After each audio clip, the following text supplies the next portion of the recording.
Salut à tous, bienvenue pour une nouvelle vidéo sur la chaîne Entreprends chez toi. Alors, vous êtes un entrepreneur, vous êtes déjà un cadre, vous êtes déjà un employé quelque part dans une structure, vous gagnez un salaire ou vous avez un revenu mensuel à la fin de chaque mois, mais ou même vous êtes un étudiant, mais vous avez des allocations de secours, n'est-ce pas, ou bien des aides d'étudiants que vous avez, mais vous avez des difficultés à pouvoir vous en sortir avec tous ces revenus-là. Alors aujourd'hui, ma vidéo est spécialement conçue pour tous ces types de personnes.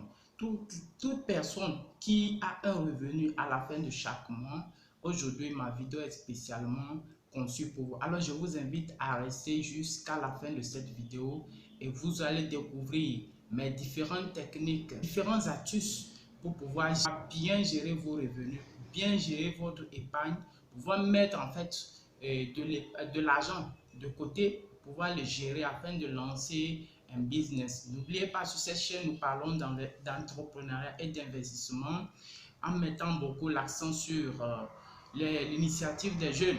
Et avant de lancer un business, il est important d'avoir une notion, il est important d'avoir une mentalité, n'est-ce pas, une intelligence financière. Alors, voilà pourquoi aujourd'hui, je me suis dit, je vais faire cette vidéo consacrée vraiment à la gestion de l'argent parce qu'il y a des amis qui me demandent, mais comment tu as pu gérer, bien que tu ne gagnes pas grand-chose, bien que tu étais étudiant comme nous, toi, tu as pu quand même trouver de l'argent en allant demander à qu'une personne de l'aide quelque part, mais tu as pu trouver de l'argent euh, avec un faible revenu et lancer tes propres business.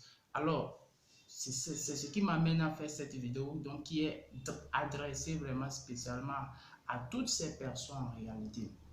Alors, et je me présente, moi c'est William Mouzou, je suis entrepreneur. Et aujourd'hui, nous allons vraiment échanger sur ce thème-là. Alors, et pour pouvoir garder de l'argent de côté, j'ai aujourd'hui pour vous trois techniques principales que moi-même j'ai appliquées et aujourd'hui je m'en sors avec et que j'aimerais partager avec vous. Alors la première technique en fait, c'est de savoir assainir vos dépenses. Il faut que vous appreniez à assainir vos dépenses mensuelles. Donc assainir vos dépenses mensuelles, cela voudrait dire que vous allez faire une liste.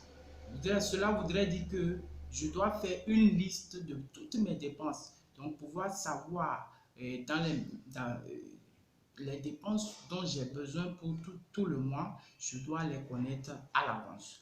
Et maintenant que je connais mes dépenses, il faut pouvoir faire la part des choses, pouvoir connaître des dépenses qui sont vitales en fait, des dépenses incontournables. Je vais le dire ainsi, les dépenses incontournables, tu es obligé de faire ces dépenses-là pour pouvoir vivre jusqu'à la fin du mois. En fait, dans cette liste, généralement, on retrouve l'électricité, le loyer, l'habillement, la communication, toutes les dépenses en fait. La télévision, l'ordinateur, ton ordinateur, toutes les dépenses que cela te génère en fait. Donc, tu dois pouvoir connaître ça. Maintenant, une fois que tu connais ces dépenses, tu dois être capable de laisser en fait les dépenses qui ne sont pas nécessaires. De mon côté, qu'est-ce que je fais? Il y a certaines dépenses que je juge vraiment bonnes, mais pas nécessaires. Elles sont bonnes, mais elles ne sont pas nécessaires. Donc, je les mets de côté et je me donne une rigueur, je me donne la discipline de pouvoir mettre ces dépenses-là de côté, de pouvoir les laisser de côté, de pouvoir les ignorer. Et c'est comme ça que je faisais en fait. Donc, par exemple, et pour les étudiants spécialement, quand tu te retrouves encore chez tes parents, tu te retrouves au bon moment pour mieux épargner de l'argent. J'ai parlé des étudiants parce que je pense qu'il y a certains étudiants qui ont des revenus, en fait, des aides scolaires et en fait des aides universitaires. En dehors de ça, il y a certains étudiants qui se lancent dans certains jobs. Donc, entre-temps, j'avais fait cette vidéo-là, vous montrant les différents types de jobs que vous allez pouvoir commencer en étant étudiant ou bien en étant un fonctionnaire quelque part, un autre job que tu peux lancer, un autre business que toi-même tu peux lancer afin de pouvoir mettre de gagner de l'argent en dehors de ton salaire mensuel. En fait, quand tu gagnes cet argent-là, tu dois apprendre maintenant comment gérer cet argent, comment pouvoir faire en sorte que cet argent te permette en fait de pouvoir lancer un business de plus, en fait, dans le souci de diversifier tes revenus, en fait. Donc, quand tu es encore sous le toit de tes parents, tu es au bon moment et au bon endroit pour augmenter plus tes revenus. Donc, il y a certaines dépenses, tu dois être capable en réalité d'épargner environ 100% de tes revenus. C'est ce que moi je faisais. Quand j'étais encore avec les parents, je faisais certains jobs, à mon propre compte. Et quand je fais ces jobs, tout ce que j'ai gagné, de ces jobs-là, je me mettais de côté en fait. J'étais ferme, j'étais strict là-dessus. Je les mettais de côté parce que j'avais un soutien. Je mangeais à la maison, je mangeais chez les parents. Donc, ce qui était encore utile pour moi d'aller faire, peut-être c'est l'habillement. Je dépense je peux dépenser 2 à 5 euros pour mon habillement. Je peux acheter certains habillements ou bien certaines chemises, certains pantalons qui vont me faire tout le mois ou bien tous les 2 mois. Donc, je n'étais pas je n'étais pas obligé de dépenser encore de l'argent pour l'habillement. Donc, ça veut dire que l'habillement, ça va être une nécessité, mais que je peux négliger dans mes dépenses en fait. Vous comprenez? La télévision, par exemple, et pour les parents généralement, vous pouvez encore réduire vos temps. Le moment où tu n'as pas besoin de la télévision, par exemple, il faut apprendre à arrêter la télévision. Le moment où tu n'as pas besoin de ton ordinateur, tu peux les débrancher. Tu ne les laisses pas toujours brancher pour pouvoir encore augmenter la consommation électrique. En fait, donc, c'est un peu ça. Donc, vous devez quand même être en mesure de pouvoir connaître ces dépenses. Maintenant, vos besoins dans les dépenses. Maintenant que je connais ce qu'il faut dépenser, il faudrait que je suive de près mes dépenses. Donc, suivre de près ces dépenses, c'est par exemple être, être capable de demander à un proche de vous aider à surveiller vos dépenses. Moi, je l'avais fait. Donc, actuellement même, je le fais encore. J'ai demandé à une personne que j'aime beaucoup et une personne que je sais qu'elle est sérieuse en fait. Je lui ai demandé de surveiller mes dépenses, de m'aider. J'ai pris certaines décisions, j'ai dit, ces dépenses, voilà, telle dépense, je m'abstiens de ces dépenses-là. Donc, si tu me vois en train d'aller vers ces dépenses, il faut m'alerter, il faut appuyer sur mon bouton.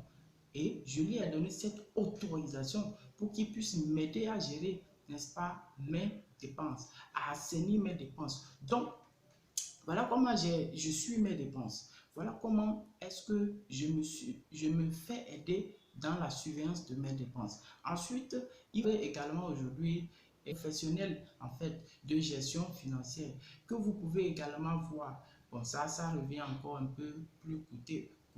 Dans la mesure où je suis en train de parler d'assainir ces dépenses, une méthode, elle est utilisée pour des personnes qui gagnent, qui ont encore des revenus beaucoup plus grandes, d'accord, ces personnes qui ont des revenus beaucoup plus diversifiés en fait. Vous pouvez utiliser cette méthode. Mais qui vient de commencer, quelqu'un qui n'a pas de grands revenus, tu peux le faire hein, en étant rigoureux toi-même avec toi-même et en demandant à une personne de t'aider dans une personne qui est proche à toi et puis qui est sérieuse, qui va ensuite être strict sur vos dépenses. Il y a certaines dépenses, il faut être catégoriquement contre ça. Par exemple, je prends l'exemple des sorties. Refuser une sortie, il faut qu'on ait une honte, mais c'est montrer qu'on est beaucoup plus responsable. Donc, il faut montrer à tes amis qui aiment perdre tout le temps, qui aiment dépenser dans l'inutile, dans les futilités, d'accord, comme dans les boîtes de nuit, et dans les filles, aller mettre de l'argent dans tout ce qui est improductif.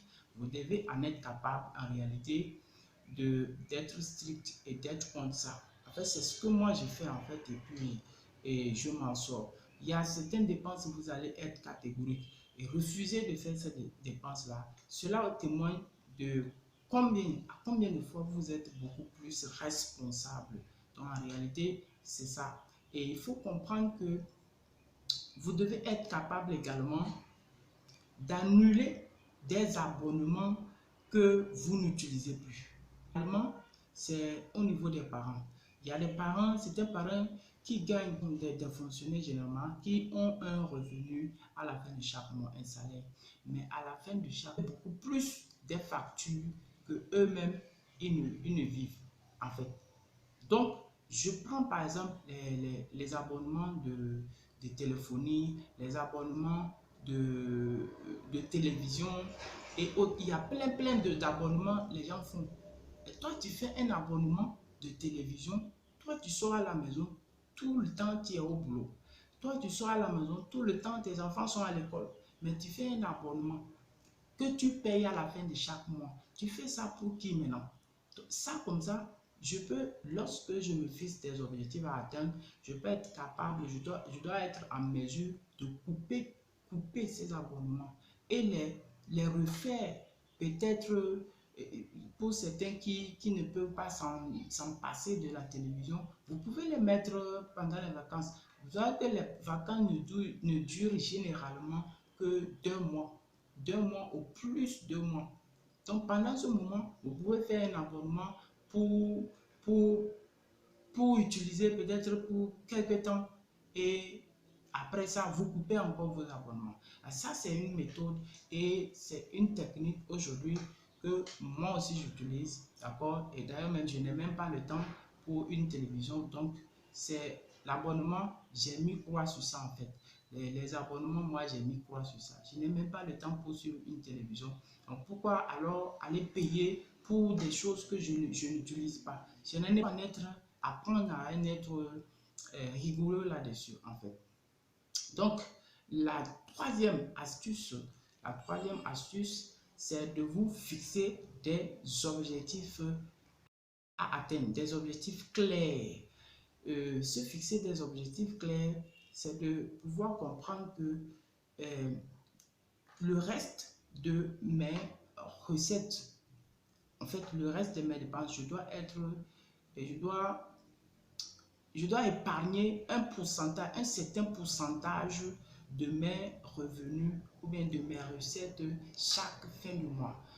Donc, vous prenez vos restes des dépenses utiles, vous le multipliez par un pourcentage. Vous vous dites, ce reste-là, je dois en être capable d'épargner 20, 30, 40, 50% de vos restes. Et c'est ce que moi aussi j'ai fait. Donc, augmenter cet objectif. Si tu épargnais, peut-être tu as commencé avec 1% de, de tes recettes ou bien de tes restes, tu dois être capable ensuite d'aller à 2%, ensuite 10%, ensuite 20%, ensuite 30, 40, et ainsi de suite. Vous voyez, bien augmenter ou bien pouvoir bien gérer cette épargne, vous pouvez ouvrir un compte bloqué. En fait, une épargne forcée ou ouvrir un compte bloqué, c'est-à-dire un compte auquel vous avez des difficultés à y accéder. Ça s'appelle une épargne forcée. Vous-même, vous vous forcez à à faire cette épargne-là. Donc, vous pouvez également ouvrir un compte bloqué et vous avez des difficultés à accéder. Vous-même, vous savez qu'il faut un terme avant de pouvoir accéder à ce compte-là. Et ce serait plus bien. Chaque mois, vous envoyez de l'argent dessus. Vous envoyez un pourcentage sur ce compte-là. Et au bout d'un temps, au bout de 10-12 mois, vous-même, vous savez que cette épargne vous générera ce montant et que vous pouvez maintenant utiliser et créer l'ancien nouveau business. C'est intéressant. Vous pouvez également ouvrir un livret d'épargne.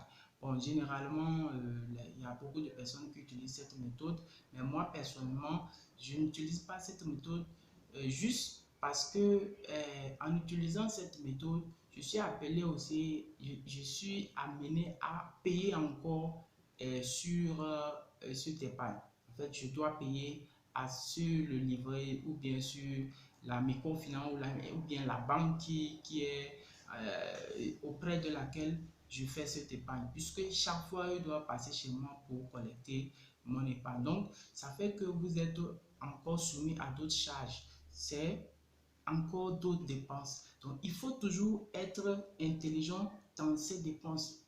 Vous devez réfléchir, voir laquelle méthode vous intéresse, d'accord, vous convient la mieux.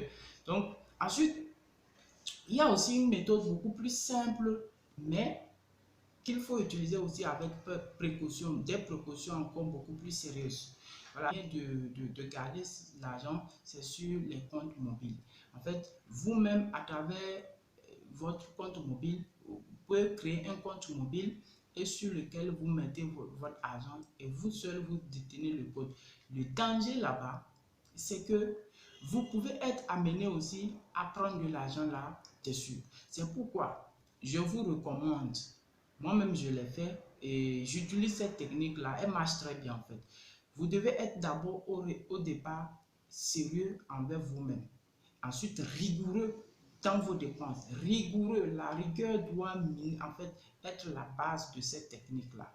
Ensuite, vous pouvez ouvrir le compte, vous tenez le code d'accès au compte et quelqu'un d'autre gère le mobile. La puce que vous utilisez pour pouvoir créer votre compte.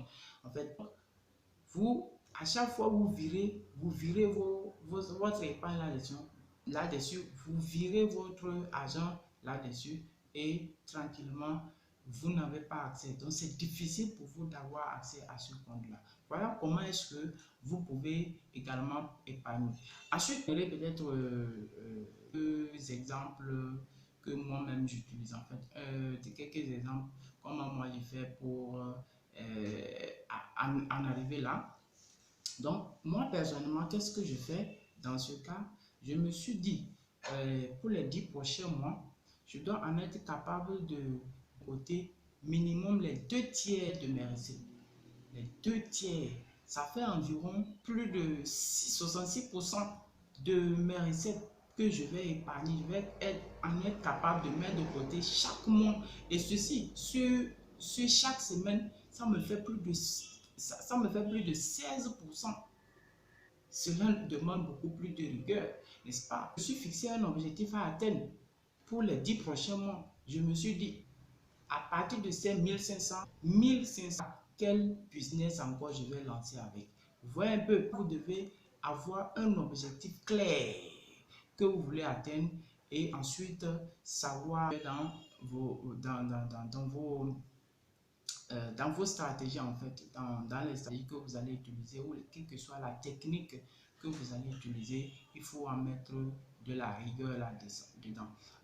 Il faut comprendre que un réel pouvoir ne vient pas du fait de gagner beaucoup d'argent, mais c'est d'en être capable d'utiliser bien, à bon escient cet argent. En réalité, toutes les personnes qui aujourd'hui arrivent à épargner de l'argent ne sont pas forcément celles-là qui gagnent beaucoup d'argent.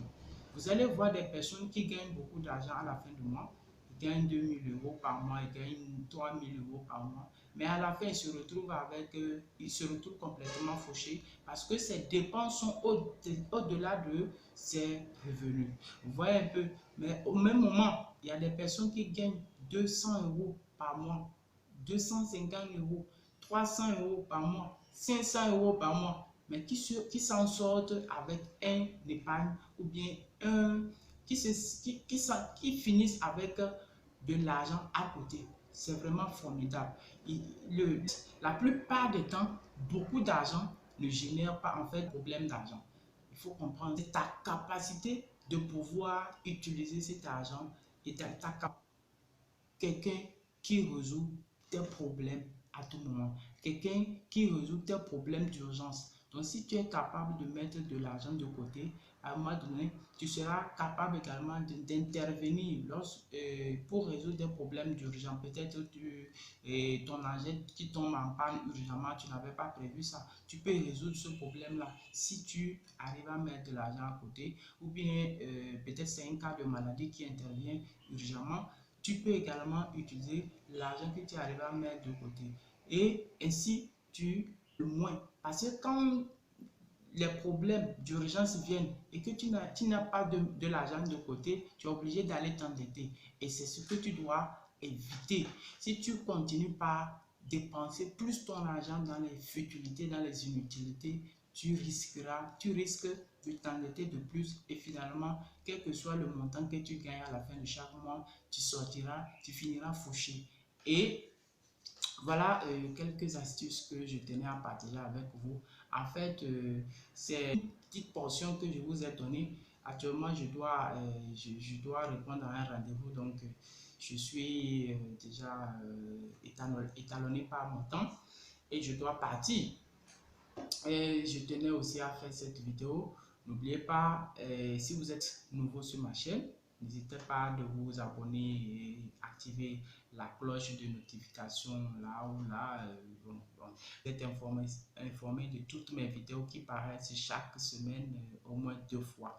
Alors, vous avez aimé cette technique, n'hésitez pas à me laisser en commentaire laquelle technique a le plus retenu votre attention ou laquelle des techniques vous comptez utiliser ou si votre stratégie, quelle est votre stratégie pour pouvoir bien mettre de l'argent de côté. Quelle est votre stratégie? Il faut me dire en commentaire et me laisser également des pouces si vous avez aimé ma vidéo. Laissez-moi des pouces bleus, des gros pouces bleus pour me dire que vous me soutenez dans ce que je fais. Et ensuite, partagez aussi cette vidéo pour que beaucoup de nos jeunes frères, beaucoup de nos papas fonctionnaires, beaucoup de personnes qui gagnent un revenu à la fin de chaque mois puissent apprendre à mettre de l'argent de côté et penser à lancer des nouveaux business, diversifier leurs revenus et ainsi toute l'Afrique en sort gagnant, tout le Togo en sort gagnant. Merci d'avoir suivi cette vidéo jusqu'à la fin et je vous donne rendez-vous pour une prochaine vidéo. À très bientôt sur la chaîne Entreprends chez toi. Bye bye.